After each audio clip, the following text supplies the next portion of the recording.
Hi, Ange. Hello, mate. I know players are coming in a bit late. Is there any update on Son in particular, or any more injury news? Anything?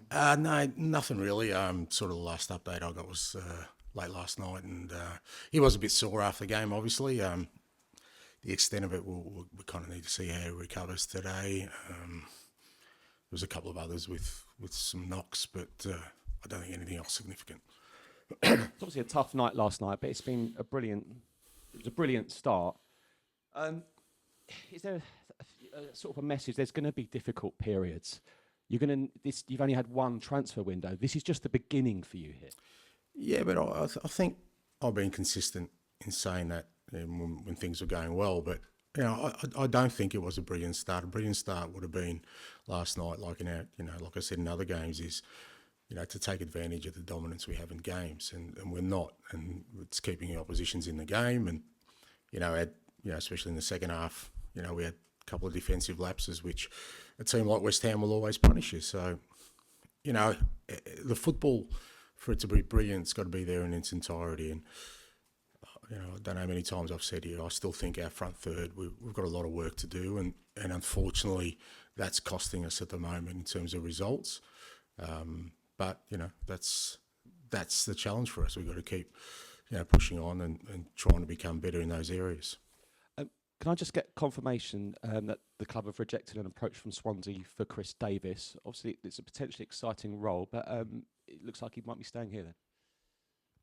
No, look, I've just had a brief discussion with Chris, and he knows we've got a busy week, so we're all focused on that. And look, he's an outstanding individual. He's done some great work with us. He's done great work in the past, and it's not surprising to me that whether it's Swansea or other clubs would look at him, and it's what you want, to be honest. You want good people, and when you've got good people, they're going to attract attention. And from my perspective, whatever that sort of transpires to, it's very much in Chris's hands in terms of his decision, what he wants to do moving forward, and then obviously the club will deal with it from there. Jake, please. Hi, Ange. Obviously, the last 5 games might not have gone as you would have wanted, but overall, after 15 games, where do you think things are at? Where do you feel?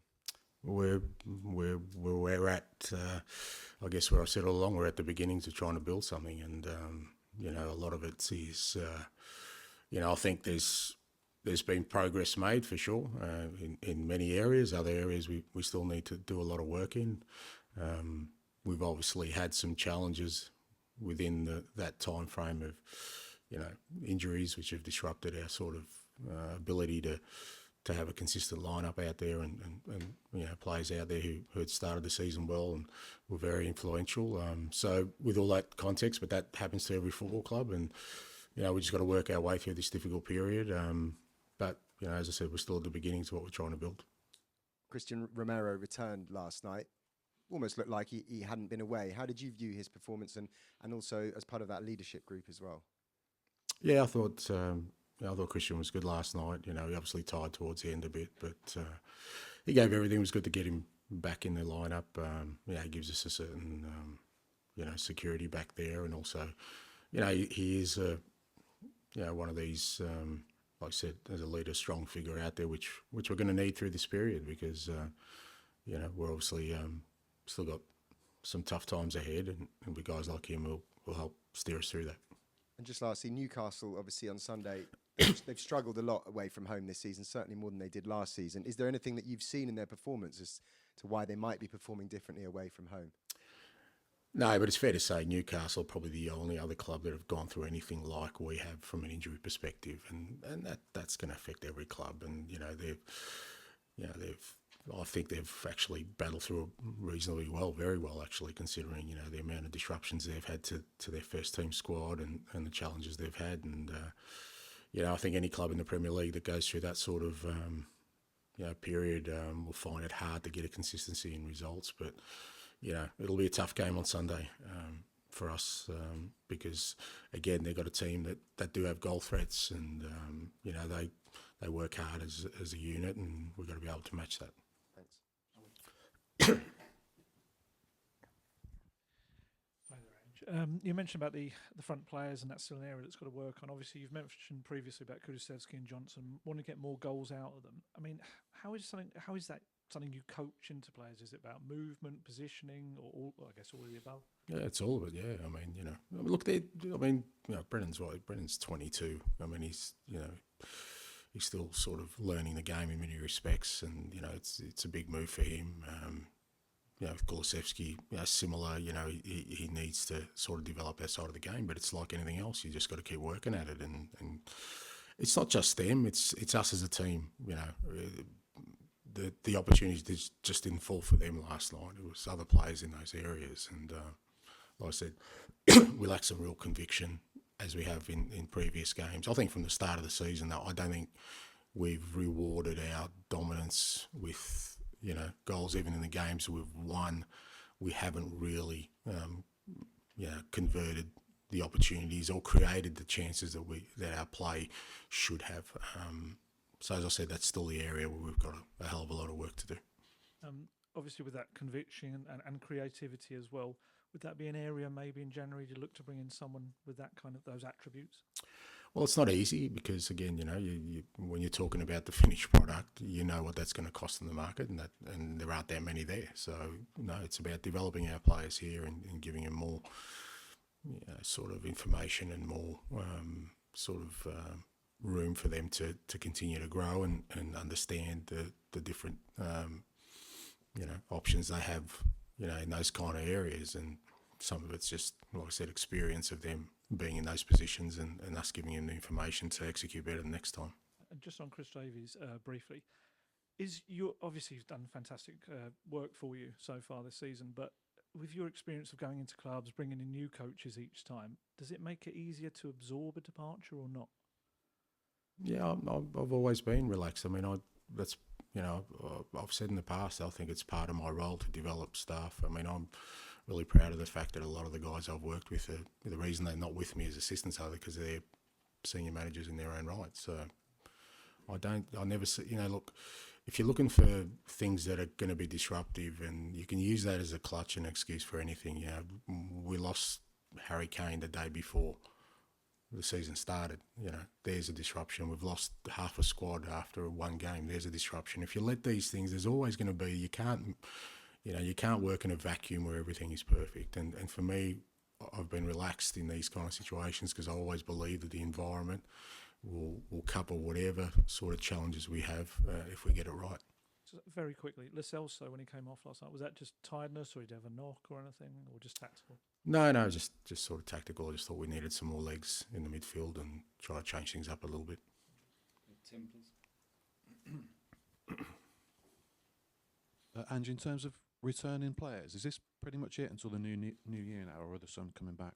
No, I think that's it. I mean, we obviously we got Pape a few minutes last night, and my understanding, him and Richie both sort of reported they were okay, but there won't be anyone else coming back between sort of now and the new year. You mentioned a few weeks ago how good training was and how fringe players were really pushing the first 11.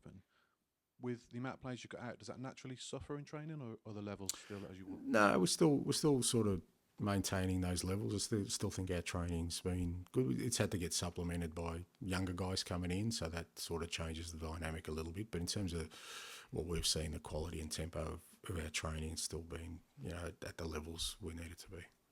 And George, to finish this section, please. Hi, Ange. You're obviously short of creative options, and last few home games in particular, you've sort of turned to the bench and brought on Valise.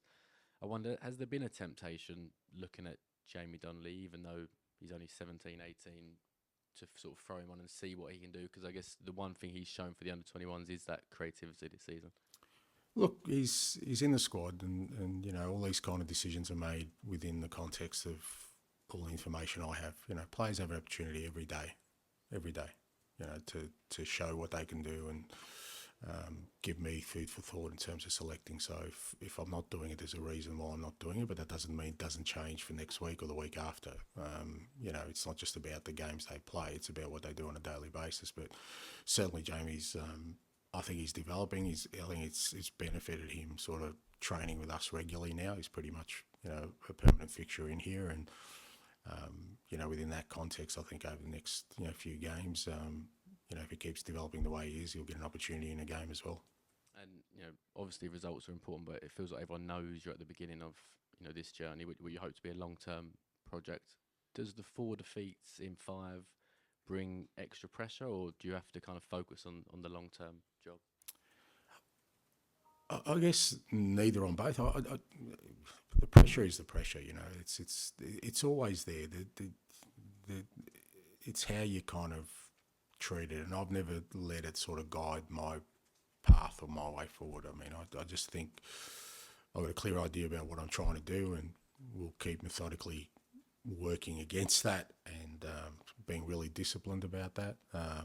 But that doesn't mean long term. For me, like I said, I don't have a 3 or 5 year plan up my sleeve that's guaranteed for success. What I do have is a plan that I think will get us to where we need to be. How long that takes, I don't know. It depends on sort of how we keep sort of, like I said, discipline in sticking the path. Because ultimately, whether it's this challenge, there'll be another challenge in 6 months' time. There'll be another one. Even if you have success, there's a challenge there. So it's how really focused you are and how committed you are to go on the path that you've started, and I'm unwavering with that. I just will not budge in terms of, because I just think, that's what I believe is the best way forward. And you face Eddie Howe this weekend, who was obviously in the running for the Celtic job, but before you got it, I mean, I know it's 4 defeats in 5 now, but you are a Premier League manager. Do you ever kind of have the chance to sit back and think what could have happened if he had taken the Celtic job? And you? Oh, absolutely. Sliding doors moment, but there's probably been no bigger decision than me being here today than Eddie knocking back the Celtic job. So I haven't thanked him. I probably should.